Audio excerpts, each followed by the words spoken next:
Nah, yang kedua itu adalah faktor usia. Bukan faktor usia sih.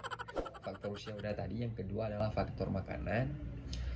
Makanan adalah salah satu hal yang sangat penting bagi seorang atlet, maupun atlet sepak bola, atlet badminton, basket, dan semuanya. Pokoknya untuk atlet, makanan itu harus teratur dan juga memiliki protein yang bagus. Ketika saya bermain di Sporting itu ya, makanannya itu seperti makanan yang setengah matang. Jadi kami itu harus makan itu walaupun ya mau nggak mau kita harus ya, karena beda makanan kita dengan makanan di sana. Karena di sana itu nggak dibolehin makan yang berminyak, terus makan yang pedas, dan juga mereka itu setiap hari makan mereka itu harus ada sup. Nah, jadi sup itu untuk apa? Sup itu adalah sangat penting bagi seluruh atlet. Seperti yang saya alami itu, sup itu kalau misalnya kami nggak makan sup di sana, nanti kami bakal dapat hukuman. Sup itu wajib, setiap hari kami bakal makan sup. Jadi teman-teman, yang ketiga itu adalah faktor cuaca. Kenapa kita bilang cuaca? Karena panasnya di Indonesia, di negara kita, dengan di Eropa itu ya seperti saya itu di Portugal, karena beda. Panas di sana seperti dinginnya di Indonesia, panas di sana. Nah, di sana juga ada beberapa musim di Portugal. Saat itu ketika aku berlatih di sana, ada musim gugur, ada musim kemarau seperti musim panas, dan juga ada musim dingin. Nah, terus perbedaan waktunya juga beda. Jadi kalau misalnya untuk musim panas itu terbenam mataharinya sekitar jam-jam 9 lah. Paling telat jam setengah 10. Itu karena faktor perbedaan cuaca. Jadi ketika kita berlatih di sana itu ketika musim dingin, itu suhunya sekitar ada yang 5 derajat Celcius itu kalau musim dingin. Dinginnya itu luar biasa. Karena kenapa? Contohnya seperti rumput aja yang kita injak itu dingin. Itu bakal tembus kaos kaki kita maupun sepatu kita bakal tembus. Aku sih udah pernah ngerasain gimana dinginnya di sana. Nah, kalau misal untuk orang yang ngerokok kan jangan tanya, itu nggak perlu kita beli rokok terus kita hisap, itu tidak perlu rokok di sana kalau misalnya musim dingin ya. Kita cuma bisa lepasin nafas, udah keluar asapnya. Nah, yang paling anehnya lagi ketika waktu itu aku nonton bola di uh, di kotanya, di stadion Dalus di Jose Alvalade Stadium. Sorry, itu aku nonton bola itu 3 lapis aku pakai jaket, tapi tembus juga dinginnya. Karena aku sih nggak pernah ngerasain dingin sedingin itu ya. Karena kan beda negara kita dengan di Eropa itu.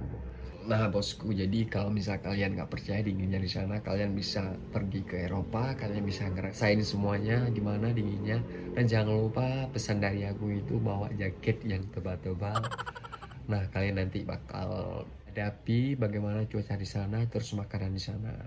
Penting jangan kalian ya bilang ya enggak, karena nggak bisa main bola, nggak bisa ini, nggak bisa itu. Pokoknya itu hal yang biasa yang sering saya dengarkan dari omongan para netizen dan juga haters semuanya. Setelah itu faktornya adalah pengaruhnya itu bahasa. Bahasa adalah hal yang penting juga untuk seluruh atlet, karena setiap pemain yang bermain di negeri orang maupun di negara negara lain, contohnya kita di Indonesia terus kita bermain di Vietnam, kan kita juga butuh belajar bahasa Vietnam, bahasa Thailand kalau misalnya kita bermain di negara orang. Karena Kenapa seperti di Portugal itu, di Portugal dan di negara Eropa lainnya beda. Karena kenapa setiap akademi sporting itu mereka merekrut pemain-pemain yang bisa berbahasa Portugis, ya. Jadi jangan salah paham. Beda dengan akademi di Barcelona, Real Madrid, beda itu.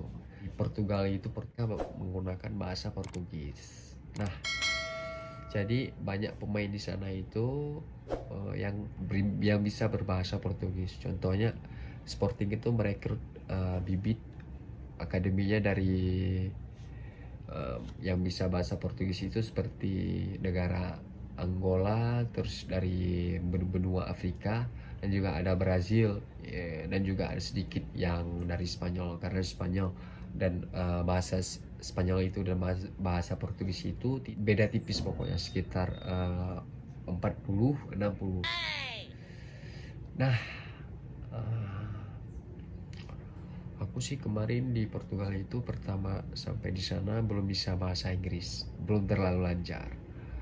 Ketika itu mereka orang dari Sporting itu memberikan saya privat les untuk bahasa Portugis dan bahasa Inggris. Ya, pertama saya harus fokus ke bahasa Inggris dulu. Nah, yang saya pikirin, buat apa bahasa Inggris? Ya, kita sih perlu juga karena bahasa Inggris itu adalah bahasa internasional, ya kan?